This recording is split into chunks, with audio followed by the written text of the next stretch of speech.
আসসালামু আলাইকুম। সবাই কেমন আছেন? আশা করছি সবাই খুব ভালো আছেন। আলহামদুলিল্লাহ আমরাও খুব ভালো আছি। আমার নতুন একটা ব্লগে আপনাদের সকলকে স্বাগতম। আজকে রান্না করব হচ্ছে পটল দিয়ে ইলিশ মাছ আর হচ্ছে পটলের খোসা ভর্তা। তো যাই হোক, ইলিশ মাছটা যখন আমি সব মসলা দিয়ে মাখাচ্ছি, তখন আসলে ক্যামেরাটা অন করা হয়েছিল না।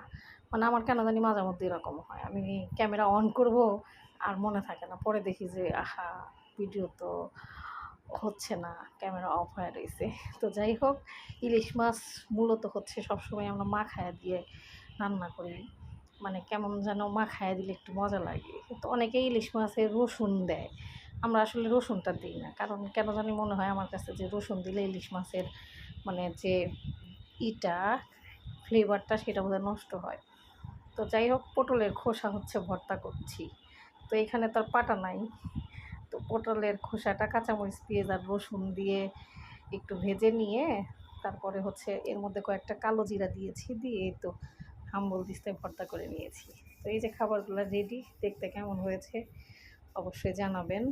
আর সেদিন শাকিল ভাই মিষ্টি নিয়ে আসছিল, সেই মিষ্টিটা দেখতে একদম পুরো সন্দেশের মতো, কিন্তু প্রথমে দেখে আমাদের এলাকার অনেকেই মনে করবে যে এটা পন্স মিষ্টি।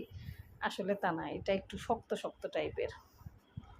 তো যাই হোক, ইলিশ মাছটা আমরা মাখিয়ে দিয়ে খাই। তো দেখতে কেমন হয়েছে অবশ্যই জানাবেন। সবাই খুব ভালো থাকেন, সুস্থ থাকেন। আর আমার ব্লগটা যদি ভালো লাগে অবশ্যই একটা লাইক, কমেন্ট, শেয়ার করবেন। তাহলে ভিডিওটা আজকে এই পর্যন্তই থাক। দেখা হচ্ছে আগামী একটা ভিডিওতে। সবাই নিজের খেয়াল রাখবেন। আসসালামু আলাইকুম। আল্লাহ হাফেজ।